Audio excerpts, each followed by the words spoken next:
머니케어 뉴스에서 제공하는 내용은 리포터의 투자 방법과 생각을 이야기로 풀어나가는 것입니다. 이야기를 통해 참조는 가능하지만 종목에 대한 추천이 아닙니다. 또한 투자는 늘 불확실성이 상존하며 시장 상황은 늘 변화하니 확정적 내용이 아님을 인지하시기 바랍니다. 투자의 인사이트는 투자자 투자 방법, 투자 기간 혹은 개인별 노하우에 따라 달라지는 것이니만큼 어떤 것이 옳고 그름의 문제는 아니라는 것을 안내드리며 항상 투자의 책임은 투자자 본인에게 있으니 신중하게 투자 결정하는 것이 중요합니다. 안녕하세요, 여러분. 머니케어 뉴스 리포트 진행하겠습니다. 좋아요 잊지 마시고요. 시작하기 전에 여러분들한테 먼저 전체적인 시황에 대해서 한번 이야기 드리고 가는 것이 좋지 않을까라고 생각합니다. 우리가 5월달을 앞두고 있기 때문에 전체적인 부분을 갖다가 고려를 하고 4월달 같은 경우는 투자 계획도 세워 나가야 된다고 생각을 해요. 그래서 5월달 같은 경우는 ECB와 FOMC의 금리 정책의 디커플링 현상이 나타날 가능성이 상당히 높은 것으로 뉴스가 나오고 있습니다. 그렇게 되면 ECB는 금리를 낮추는 쪽이고 FOMC는 금리를 유지하는 쪽이잖아요. 그러면 달러가 강세가 나타날 가능성이 높으니까 달러 강세에 대한 전략을 여러분들이 좀 고민해 보셔야 되고 5월달부터 다시 공매도 재개가 진행이 됩니다. 자, 그렇다고 하면 주가가 높이 오른 것들에 대해서는 조금 고민을 좀 가져 주셔야 되는 것들이죠. 그래서 생각은 그래요. 지금 주가가 오르는 종목들은 정해져 있잖아요. 반도체 소부장 쪽이 상당히 주가가 많이 오르고 있습니다. 그 다음에 기타에도 주가가 많이 오른 것들이다 라고 생각하는 것들은 적정하게 4월달 정도쯤에는 4월 25일 가기 전에는 어느 정도 수익 실현에 대한 부분을 고민하고 가시는 것이 어떨까라는 의견 먼저 드리고 진행하도록 하겠습니다. SNS 같은 경우가 대표적으로 그런 거죠. 지금 일단 바닥에서 중간값까지 올라왔고 더 윗단으로 올라갈 수도 있고 여기서 멈춰 있을 수도 있습니다. 그런데 윗단으로 더 올라간다라고 한다고 그러면 그때는 조금 줄기다가 수익 실현을 하고 또 조정장이 오게 되면 조정장에 또 대응을 하고 이렇게 해 나가면 될 것 같습니다. 또 실제로는 이런 거예요. 지금 반도체 소부장도 주가가 많이 오른 것들이 만약에 5월에 조정을 받잖아요. 그러면 다시 5월 말이나 6월 초에 다시 매수하는 쪽을 갖다가 반드시 고려해야 되는 거죠. 그래서 제가 아마 리포트 다시 드릴 가능성이 상당히 높다라고 생각을 하고 계시면 될 것 같고 자동차 관련주는 1분기가 비수기잖아요. 그러다 보니까 1분기 때 항상 어떻게 돼요? 주가들이 낮은 구간에서 존재하고 2분기까지는 좀 비리비리합니다. 그 사람들이 좀 답답하죠. 그런데 이게 달릴 때 잡기는 상당히 어려워요. 그 다음에 현대오토에버나 특히 텔레칩스, 스마트 레이더 시스템은 자율주행 관련이기 때문에 3분기부터 매출 인식이 나타날 가능성은 상당히 높다는 건 누구나 다 알고 있을 것 같습니다. 스마트폰하고 똑같죠. 새로운 기종이 나오게 되면 거기에 걸맞은 것들이 어떻게 돼요? 예, 집행이 되기 마련이니까 그 점을 좀 참고하셔서 투자 전략 짜보시기 바랍니다. SNS 탭부터 먼저 이야기 드려보면 7월 8월에 이제 용인공장 준공하잖아요. EUV 펠리클 순도 90% 이상짜리 이 부분을 갖다 이제 진행을 해야 되잖아. 2나노나 3나노 뭐 이런 공정에 사용을 하려고 그러면 일단 비용 문제도 그렇고 일단 테스트를 또 해야 되고 양산을 진행해야 되는데 그 부분이 SNS 탭이다. FST가 아니었고 그죠? FST는 내년에 진행하는 거죠. 일단 이게 테스트에서 성공을 해서 잘 진행이 된다 그러면 FST는 내년도쯤에 우리가 공략을 또 해보면 되지 않나라고 생각을 하고 있습니다. 어쨌든 제가 보고 있는 내용들은 여러분들이 내년도 실적 예상치가 SNS 텍 같은 경우 상당히 높다. 이런 부분만 체크를 먼저 이야기 드리겠어요. 여기 보시면 알겠지만 2024년도도 뭐 작년보다는 업사이드로 가는데 2025년도의 높이가 상당히 높다라는 점이죠. 국산화 성공이라는 게 바로 이런 의미를 가지고 있는 것이다 라고 보시면 좋을 것 같고 여기 가이던스도 마찬가지겠지만 성장률은 뭐 작년보다는 분명히 좋습니다. 그래서 주가라는 것이 220일 이동평균선이 기준점이다 라고 보시면 좋겠고 그 윗단으로 다 주가가 한 20% 정도 올해 이야기를 드리는 겁니다. 20% 이상 올라가면 그땐 또 수익 실현도 해주면서 이렇게 가야 되는 전략을 펼쳐줘야 될 것 같고 그렇다 하더라도 다시 조정이 들어와서 혹시라도 221 이동평균 아랫단으로 내려온다 그러면 2025년도 전망치가 어떻게 돼요? YY 대비해서 70% 이상 성장하는 모습을 나타내는 그림이 나타나고 있어요. 영업이익도 60% 이상이고 그렇다고 그러면 이 부분은 우리가 충분히 고려해 볼 만합니다. 영업이익률도 17%, 19%이 정도 수준으로 예측이 나오는 걸로 보면 왜 괜찮지 않겠습니까? 그러면 주가에 반영을 좀 해줘야 되는 것 같고 지금의 수준에서는 딱 보면 제가 올해는 지금 중간 정도에 와 있다. 그러니까 지금은 잘 홀딩 전략 피고 윗단으로 올라가서 한 20% 올라가면 수익 실현 또 하고요. 뭐 시점을 좀 잘 맞추셔야겠죠. 특히 이제 5월달을 앞두고 있으니까 차트 보면서 좀 설명드려 볼게요. 그래서 우리 지금 생각해 보면 우리가 이때 열심히 매수 잘 했지 않습니까? 그죠? 같이 기억이 나시죠? 그래서 수익들 잘 나셨고, 제가 올라와서 좀 조정을 이렇게 받을 거다라고 해서 다시 좀 공략을 해주셔라. 혹은 홀딩을 하거나, 홀딩 전략을 잘 피신 분들은 분명히 홀딩하고 계셨을 거라 생각을 하고요. 자, 그럼 4월 달에 여기 윗단으로 올라가 주네요. 사실은 윗단으로 올라가 주는 게 극히 정상적인 파형입니다. 다만 지금 달러 환율이 상당히 강세로 나타나고 있기 때문에 주춤주춤 하고 있는 모습은 맞긴 한데요. 제가 볼 땐 일단 홀딩 전략 잘 펴시면서 저 윗단으로 올라간 다음에 제가 볼 땐 여기 윗점 한 5만원에서 한 5만 2천원 이 정도 구간 되면 일단 수익 실현하시고요. 다시 눌림 들어올 것을 예상하고 있습니다. 그 다음에 올라가는 모습을 생각을 하셔야 되니까 다시 또 우리가 기준치를 잡아야 되는 건 어디다? 221 라인, 이 라인 밑으로 들어오는 구간에 다시 한번 공략할 계획을 좀 짜고 접근해 보시면 좋겠습니다. SNS 대 같은 경우는 제가 볼 때는요. 내년도까지는 우리가 공략 포인트를 놓치고 가면 안 되겠다라고 생각을 하고 있습니다. 물론 52,000원보다 더 올라간다 그러면 홀딩 전략 저 잘 피셔서 더 수익 나면 더 좋겠죠. 일단은 시나리오는 그렇게 그려놓은 상태에서 여러분들이 접근해 나가시는 거 상당히 좋고요. 일단은 글쎄 적어도 말입니다. 7월, 8월 달에 준공을 하니까 그 이슈가 나오기 시작을 한다고 하면 적어도 제가 볼 땐 6월 달 정도쯤에는 다시 꼭 잊지 말고 우리가 체크를 해줘야 되는 거 수익을 냈다 하더라도 그렇다고 하면 달리는 거에서 또 올라탈 수도 있고 눌린 거에 올라탈 수도 있다는 점을 체크하고 가는 것이 중요할 것 같고요. 현대오토바 같은 경우는 보통 이런 거죠. 12개월 포워드로 보면 PER 23에서 40배 구간에서 보통 과거에 거래됐음을 알 수가 있어요. 그러니까 낮은 구간은 PER이 23이었고 높은 구간은 보통 40 이상에서 결론이 났다라고 생각하시면 좋겠습니다. 자, 그렇다고 그러면 그 주가의 스펙을 갖다 계산해 놓고 그 안에서 어떻게 돼요? 우리가 트레이딩을 해나가는 방법을 좀 연구해 보는 것이 상당히 좋을 것 같고 동사 같은 경우는 매년 뭐 한 10% 정도 이상의 성장률은 보이고 있는 것들이니까 그 점만큼은 좀 고려해 주시면 좋겠는데 지금 최근에 조정을 상당히 많이 받았잖아요. 자, 그러면 일정 부분은 거품이 있었던 건 사실이긴 합니다. 그 부분에 대해서는 좀 생각을 해보고 나서 우리가 전략을 좀 마련해 나가는 것이 상당히 좋겠다. 현대오토에버가 뭐 실적이 망가질 만한 이유는 딱 하나잖아요. 현대기아차가 판매가 잘 안 되는 거, 뭐 이런 거겠죠. 특히 이제 여러분 아시겠지만 차량용 소프트웨어 이쪽 부분의 매출이 비중이 상당히 크다는 거를 여러분들 인식을 좀 하고 계시는 것이 중요하겠습니다. 전체 비중이 뭐 높죠.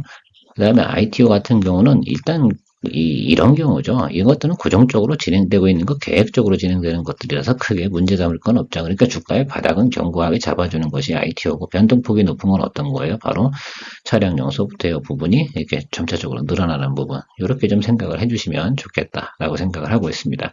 특히 이제 2022년보다 넘어오는 과정들에서 크게 늘어나는 모습을 생각할 수가 있어요. 물론 전반적으로 다 SI 매출도 조금씩 늘어나겠죠. 이건 시간이 가면서 피해 나갈 수 없는 부분이지 않습니까? 그래서 그 점을 좀 체크해 주시고 과거나 지금이나 뭐 우리 OPM은 비슷비슷합니다. 그래서 그 점은 뭐 어쩔 수 없는 거잖아요. 서로 계열사끼리 거래를 하는 부분도 없지 않아 있을 테니까 이 부분은 그 정도만 체크해 주시면 될 것 같고요. 저도 보면서 좀 정리해 보면 전통적으로 보면 항상 여기 보시면 알겠죠? 7, 이렇게 8, 9 이렇게 올라오는 과정. 그래서 여름이 가장 성수기였다라는 부분을 여러분들이 생각할 수 있습니다. 주봉입니다. 그래서 그 전년도 거 같은 경우 굳이 볼 필요는 없는 것 같다라고 생각하고요. 그 다음에 현대 오토에버 같은 경우를 이렇게 눌러 또 거래를 하냐 이런 부분까지 고민하고 싶지는 않습니다. 그래서 사실은 이 구간은 작년도에 제일 안 좋았던 구간이잖아요. 언제요? 매크로가 안 좋을 때 미국이 금리 인상을 하니만이 그래서 이 부분을 비교할 건 아닌 것 같고 근데 그 수준까지 지금 다 내려와 있다라고 여러분들이 일단 체크해 주시면 좋을 것 같고 뭐 매물 구간도 이 아랫단은 별로 많이 존재하지도 않습니다. 그래서 전체적인 부분은 이 구간에 가장 많이 보유하고 있는 그 하단에 내려왔으니까 하방은 어느 정도 경직됐다 할 수가 있을 것으로 판단되고요. 뭐 이런 종목들을 우리가 거래해 나가는 것이 상당히 중요하지 않나 이렇게 생각을 하고 있습니다. 물론 지금 이동평균선이 모두 어떻게 돼요? 하방으로 단기 이평이 하방으로 온다는 건 적어도 바로 올라간다는 소리는 사실은 아닙니다. 61 이평 이렇게 들어오죠. 121 이평 이렇게 가죠. 그다음 뭐 이거 당연히 이렇게 전환하려고 그러면 이 구간이 만나겠죠. 이 구간이 나타나는 구간이 이 포인트에서 매수하실 분들 같은 경우는 타이밍을 또 적절하게 잡는다고 하면 이게 5월 말일 겁니다. 그렇죠? 저는 원래 권장은 5월 말로 생각을 하는데 그래도 예를 들어서 아주 낮은 구간에 이런 공략을 하고 싶은 분들 같은 경우는 지금부터 분할 매수하시는 것도 상당히 괜찮죠. 그런데 심리적으로 5월장의 변동성에 대해서 여러분들이 극복할 수 없는 분들이라고 한다고 하면 적어도 5월 말 정도에 공략 포인트를 놓치지 말고 꼭 가셔야 되는 건 맞습니다. 그래도 이 회사가 한 16만 원, 15만 5천 원, 이 정도 구간에서 잡았다 생각하시면 업사이드는 상당히 높은 구간까지 존재하니까 이 부분까지는 충분히 볼 수가 있는 구간이 존재하거든요. 그러니까 글쎄요, 제가 그래서 이 현대 오토에버보다는 텔레칩스나 스마트 레이더 시스템을 더 이야기 드리는 건, 물론 스마트 레이더 시스템은 아직까지 흑자가 나는 부분도 아닙니다. 적자임이 틀림이 없는데 여기에 또 공급되는 내용들이 있기 때문에 그런 것들이 터질 때 훨씬 더 어떻게 돼요? 적자에서 흑자, 매출 이런 것들 진행되는 과정이 주가가 상승폭이 훨씬 더 크잖아요. 그래서 항상 예를 갖다가 제가 말씀드리기는 벤치마크로 좀 삼는다라고 말씀을 드리는데, 현재 나와 있는 리포트 내용으로 보면 항상 그렇죠. 최소한의 갭이 어떻습니까? 여기는 채워줄 수 있는 가능성이 상당히 높겠죠. 여기 구간이 무너진 이유는 1월 말입니다. 1월 말에 아무 이유 없이 그냥 무너져 버린 거예요, 사실은요. 그쵸? 매크로 때문에 그런 것들이니까 변할 수가 없어요. 자, 그렇다고 하면 이 부분들도 우리가 고민해 볼 수 있습니다. 하단으로 내려가면 어떻게 됩니까? 더 스트롱 바이 해주는 것이 의미가 있을 것으로 생각을 하고 있습니다. 내려가면 내려갈수록 어떻습니까? 예, 더 매력적인 매수 구간에 도달됐음을 우리가 생각해 볼 수가 있고요. 스마트 레이더 시스템도 형국은 비슷하잖아요. 계속 내려오다 여기가 1월 말이고요. 네, 현대 오토에버랑 주가의 흐름이 같이 가고 있습니다.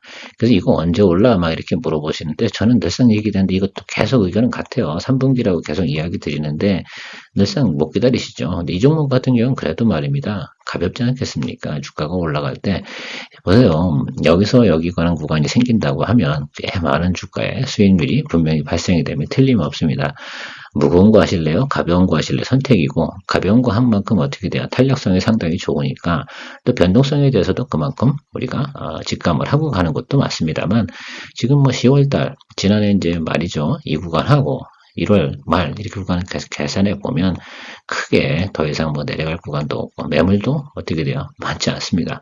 상장한 지 얼마 안 됐기 때문에 하단으로 내려갈 만한 것들은 특별히 이유가 많지 않음을 알 수가 있습니다. 그래서 이 하단 쪽에서 여러분 진행되고 있는 내용들 때문에 너무 근데 퍼센트로 보면 마이너스 10도 뜨고 마이너스 5도 뜨고 그러니까 좀 답답할 수 있는데 수익은 어쩔 수 없이 그렇게 내야 됩니다. 저 아래 구간에서 여러분들이 많이 예를 들면 분할 매수 좀 해주시면 예전부터 그렇게 좀 말씀드렸지 않습니까? 제가 3분기에요 라고 얘기 드리면 이걸 한 방에 들어갔다고 그러면 좀 이상한 전략 아닙니까?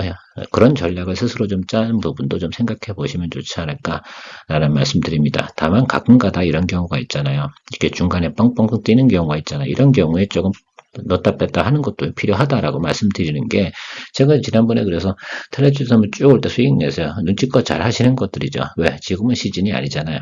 이건 핫불이 언제입니까? 예, 3분기입니다. 그러니까 그 전에 뜨는 것들은 대부분 뭡니까? 뉴스나 이슈로 인해서 움직이는 것들이니까 조금씩 예를 들면 우리가 트레이딩 관점에서 접근하면서 낮은 구간에 매수하고 있다가 펄쩍 뛰면 잠깐 수익 내고 다시 사고 이런 것들도 상상해 볼 수가 있는 것들이죠. 그러니까 앞에서 말씀드렸지만 5월달 별로 안 좋잖아요. 이렇게 생각을 하고 있다라고 생각한다 그러면 지금부터 봐두시다가 알람을 걸어두세요. 5월달에 그러시면 되죠. 야, 잊지 말고 사야겠다. 한 5월 25일쯤 되면 또 매수하는 그런 쪽으로 생각해 보시면 어떨까라고 생각을 하고 있습니다. 텔레칩스 같은 경우도 마찬가지겠죠. 사실은 얘도 올라와서 얘는 거품이 별로 없었습니다. 그냥 꾸준하게 올라오는 것들이고 눌림이 들어오는 것들이죠. 그래서 저는 단기 트레이딩에서 이 구간에서 매수해 주시면 좋겠다라고 하는 게 단기적으로 얘는 잠깐 올라갈 수도 있어요. 그러나 트레이딩 관점으로 이야기 드린 거고요. 그러니까 절대적으로 예를 들면 우리가 계산을 할 때 이 종목 같은 경우는 여기 아래까지도 눌릴 수 있어요. 이 점을 좀 생각을 하시고 접근하시는 거 상당히 중요합니다. 앞에 거 두 개 같은 경우 더 내려갈 구간이 많지 않은 거고 텔레칩스 같은 경우는 충분히 이슈에 의해서 눌린 구간이 존재하죠. 어디야? 여기 존재하잖아요. 이 구간까지는 우리가 눌릴 수가 있어요. 왜? 이거 매크로 때문에 그런 거예요. 같은 매크로잖아요. 네, 같은 형태입니다. 그때도 달러 강세가 1,400원 정도 갔었고요. 5월달에 혹시라도 그런 역전 현상, 그러니까 22 때문에 영향이겠죠. 여러 가지 현상이 나타날 때는 분명히 오히려 그런데 이렇게 주가가 오르지 않고 간다라고 한다 그러면 아래로 눌릴 가능성이 훨씬 더 높다 이렇게 판단하는 것이 보통 일반적인 지론입니다. 그래서 여러분들 생각하실 때 이 종목 같은 경우 단기적으로 빨간불 탁 틀 때 치고 빠져나오시고 그리고 저 눌리는 자리 저 구간에 들어가는 것이 지금 현재 입장에서는 또 맞죠. 이처럼 주식을 우리가 투자하는 과정에서는 그때마다 해석이 다 다른 겁니다. 그래서 이게 언제 어떻게 되고 이런 것들이 그만큼 어려운 것들이죠. 근데 지금 해석으로 구간으로 보면 4월달이 된 이 시점에서 보면 지금 해석은 이렇게 해드리는 게 맞을 것이다 라고 생각을 합니다. 그럼 또 사람들이 그러죠. 너는 또 왜 내용을 바꾸냐 라고 얘기하겠지만 지금은 4월달입니다. 3월달이 아니기 때문에 4월달 현곡 들어서면서부터 잠깐 어떻게 됩니까? 달러가 지금 1355원 뭐 이렇게 가고 있지 않습니까? 조금 이따도 올라갔다 살짝 눌리는 구간. 그 구간에 이 종목은 빠져나오시고요. 그리고 나서 다음번엔 저 221일 2평 그 구간에서 공략 포인트를 잡아주시는 것으로 하겠습니다. 그전에는 제가 어디서 공략하라고 그랬어요? 122 이동평균에서 공략하라고 말씀드렸잖아요. 자, 그런데요. 윗단으로 올라가지 않았습니다. 이 부분 때문에 제가 말씀을 드리는 거예요. 만약에 전 분기라고 생각하면 되겠죠. 1분기 구간에 저게 상당으로 올라갔으면 다음번 공략 구간도 120일 이동평균선이 맞습니다만 자 1분기 동안 120일 이동평균선이 윗단으로 올라가지 않았습니다. 그러니까 정배열이 계속해서 유지되지 않았다는 뜻입니다. 자 그러니까 지금은 220일 이동평균선으로 한 번 정도 일봉들은 떨어질 가능성이 상당히 높다 이렇게 해석을 하고 있습니다. 혹시 불안하신다고 한다면 지금 보유하고 계신 분이 계시다고 하면 나는 이거 뭐 불안불안하네 라고 한다 그러면 지금은 적정한 구간에서 어떻게 돼요? 털어두세요. 이 종목 같은 경우는. 근데 다른 걸로 옮겨가시는 것도 괜찮은 방법이기도 하고요. 현금을 지금 앞으로 4월 달부터는 웬만해서 수익 나는 것들은 현금화 시켜놓은 과정 이런 것들은 충분히 필요할 것이다 라고 생각을 하고 있습니다. 오늘도 도움 많이 되셨습니까? 네, 늘 투자의 판단은 여러분들이 잘 제 얘기를 참조만 하시는 거라 생각하시면 되고요. 좋은 판단 내시고요. 늘 투자에 큰 도움 드리도록 노력하고 있는 머니케어 뉴스 케어맨이었습니다. 좋은 하루 되십시오. 벚꽃도 활짝 폈네요.